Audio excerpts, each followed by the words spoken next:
Hey everyone, welcome. This is a whole new track of conversations coming out of Beyond that I want to introduce you. I'm going to call it Fridays with Freddie. So every Friday, Fred, I'm going to invite you on just to talk about the kind of things that are normal conversation inside Beyond.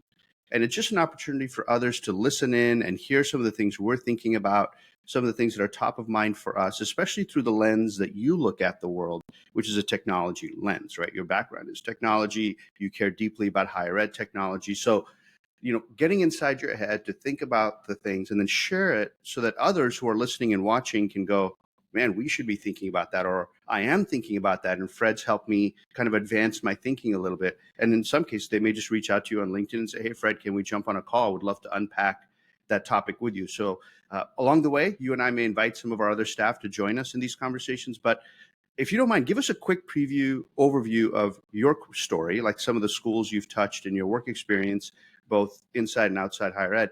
And then let's dive right into you setting the stage for us of some areas we're going to cover over the next few weeks. Cool? Joe, good morning. Morning. Happy Friday.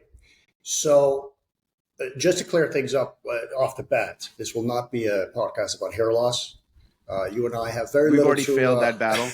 Exactly. Yes. So good morning, everyone. My name is Fred Kruger's Freddie, as many people call me. I'm a consultant at Beyond Academics, and I've been working either with vendors or for higher education institutions, but in the higher education technology space for close to 25 years. I've worked for some of the big vendors. I will not name them. Selling software, implementing software, supporting software. I worked for one of the largest university systems in the country, for a very prestigious Ivy League, for the largest undergraduate college. Very different institutions, very different backgrounds, very different types of funding, where IT sits within the organization, what IT is allowed to do or can do, or what they want to enable, or what they can enable themselves. But it's always been around. I've always been interested in how do we move the ball forward, right? So it's not just about being a utility function, keeping the lights on, but technology is always an enabler or a friction point. So I spent most of 25 years doing this for different organizations, and it's been a lot of fun. Yeah, it's been a lot of fun. It's been, as many of my colleagues will be able to attest. It's a tough job, right? It's a tough job, but now we're here, and I'm excited. So let's dive in. So, Fred, give us a preview. What are some of the big trends you're thinking about, or that are top of mind for you, and that you feel both presidents and CIOs, at least, should have top of mind for themselves? What are the major trends ahead of us in higher ed? So, the first thing I would encourage the viewers and listeners to do is to just do a Google search and say, the challenges and the trends in higher education. It's amusing because I came across several that says, the 19 challenges facing higher education. And I'm like, well, at 19, I'm not sure what's working, right? Yeah, right. But in honesty, I mean, we are living in an extremely unique time. So I think over the next couple of weeks, if we can look at some topics that I think are going to touch everybody, either they already are or they will. And unfortunately, this is going to happen in an accelerating pace, right? So I think the first thing we should start looking at is, we're in the age of exponential technologies, right? So we all talk about AI, there's blockchain, there's augmented reality, virtual reality. And I think what we'll start to see is that those technologies will start to mutually support each other and then exponentially progress in capabilities. So, and I think that's sorry, go ahead.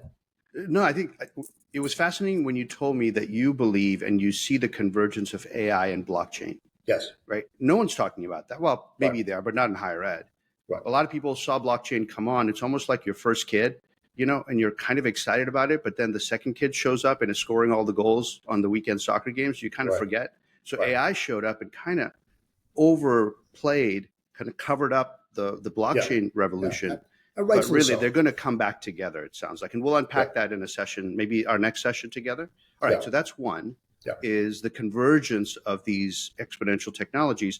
And how does that impact me if I'm sitting in the role of a president building a 5-year strategy, or the CIO who's Right. tasked with transforming technology at the institution, right? Okay, cool. Yeah.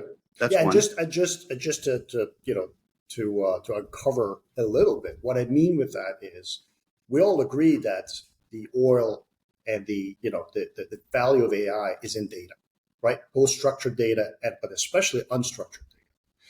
But there's an immediate issue of security, right? How do you security and privacy really? Mm-hmm. And my thesis is that blockchain is the only technology that can provide that security and that privacy. And then further down the line, if we talk about tokenization, and we'll talk about that, but how do you start to use smart contracts for intellectual property rights, for research, for being attributed to things that you're working on in the university, etc. All right, great. So can't wait to unpack that one with you. What's another one? Microcredentials, Yeah. and I know we've been talking about microcredentials for many years, right? This is not a new topic, but I think we're now nearing an inflection point, a tipping point, to use Yeah. Malcolm Gladwell's term. Again, AI driven, Yeah. where microcredentials will be able to. I think we'll be able to answer some of the stresses and challenges in society today where people said, look, I need to be educated. I don't have time to go to school for 4 years, or, I just need short training. I mean, I'm in the workforce. I just need a six week, 2 month primer on something. For example, AI, Yeah. right? Chat GPT. Why, Yeah. how do I do that? But how do I get credit for that? Right? And then how do I start tying together career credentials, workforce credentials, just skills and competencies that you've built over time. Um, but and here is the big challenge. We're in a world where our entire higher education system is built on the Carnegie unit, which is on seat time. Right. This is how we operate. And most of our ERP student information systems are built around that concept. So if we now move to a micro-credential world, which I think we already are, and the crazy thing is, Joe, I don't know if you know this statistic, but Credential Engine, which is a nonprofit organization, which is a credential registry, has already counted over 1 million discrete. That's right. Credentials. Yeah. I mean, it's a. How do you wrap your head around all that? How do you wrap your head around that? And most importantly, how is an employer supposed to wrap their head around that? Right. So micro-credentials is not just about getting credit for something, but also how do you assess it? How do you share it? How does it become a global career credential? So I think that's an area where schools actually could start doing a lot of things today. Oh yeah. Even though we don't really know where we're going to end up in 5 years or 10 years, we're seeing the outlines. Well, you got to start. You got to be in the game right now. Right. Exactly. Okay. Cool. Yeah. So that's that. Any other topics you want to make sure we dive into? So I think you have a couple more, right? Yeah. So for all of my IT colleagues and former IT colleagues, we always talk about governance a lot, right? Governance meaning, how do we manage the systems? Who's in charge? Who's leading it? Who's supporting it? How do you manage data? The data governance around that.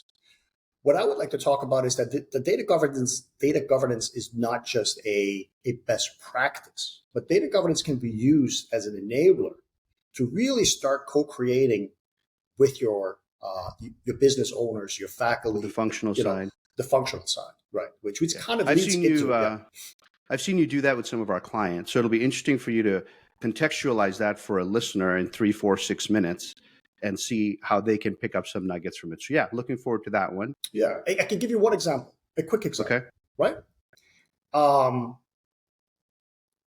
do you balance the CFO's demands of your IT team with the HR demands or the enrollment services demands, and all the demands are valid, right? So what I see consistently is in a lot of organizations, I see IT departments trying to keep up with all of the different demands and trying to broker between the CFO and the head of HR, which and project, the functional side and the functional side, which project is more important, right? Yeah, and that's a mistake. You should be a broker in the yes, you should be a broker in the middle, but those conversations need to be had. There's an art to that, right? There's an art to that, and governance is a perfect way to actually deal with that. Awesome. One last one. Last one, I think the role of the IT department is going to change dramatically, right? So you started by introducing myself as somebody who's been working with technology. And that is how most people would see me. Interestingly, I don't see myself that way. I see myself as a business enabler, an outcomes enabler. Technology is just a tool in that, right? Yeah. What I'm already seeing is a big difference in how certain organizations, certain institutions are dealing with their IT department and what the role of the IT department is. Is it a department that just keeps the light on, which, by the way, break fix, provision software needs to get done, right? Or is it a department that really is a center for innovation as well? And they're helping the organization to move forward. Yeah. We see several examples in the market. And then what I mean with organizational design is that it's curious if you're a school that's well-funded, you have all the staff you need, you got all the skills you need, that structure of those IT departments are identical to the structure of IT departments that are underfunded and are lean and can't get the skill sets, right? It doesn't make any sense, right?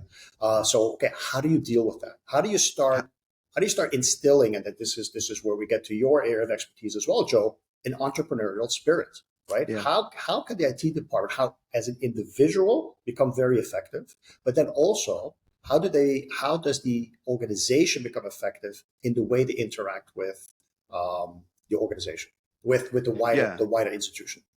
You know, my position on this has been that IT has to move from the back corner, stuck in a little room somewhere, to a strategic enabler of the entire institution, sitting next to the president and driving strategy. But there's probably a huge gap between today's IT department's capability and capacity to deliver on that and what they need to get to, right? So the growth has to happen. Yeah, it's a skill set issue from the CIO down, but you got to get working on that now, because any president who's thinking about the next 5 years of their institution and not have IT and technology, the most critical piece of it, is already behind, right? You could talk student success all you want. You could talk about grades and this and that. The future is technology, and you've got to figure out how to upskill and upstream your technology like yesterday. Yeah. So the first thing is to recognize that every business is a technology business. It is. Every business. Right. So then, where do you place your CIO? That's a very important. It's a very strategic question. And so let's unpack that. Yeah. And if I look at some of the organizations that I would say are some of the more successful, most of them report to the president. But then the president themselves is innovative and wants to move the puck forward. The ones who are struggling have the CIO reporting to a COO or a provost or whatever. Now you're already too far out of the game to be effective as an institution. So, okay, cool. Can't wait to unpack that one with you. So along the way, we'll invite some of our teammates on, right? You could decide who joins us into these conversations, maybe even debate some of these things on behalf of the viewers and listeners. But if you're watching this episode or catching up on it later, I just want to say, these are the conversations we have all week long whenever we're together. So this is just you listening in on some of it. We'll dive deeper and unpack some of it. And I think our goal is for you to walk away from these conversations going, okay, that's got me thinking.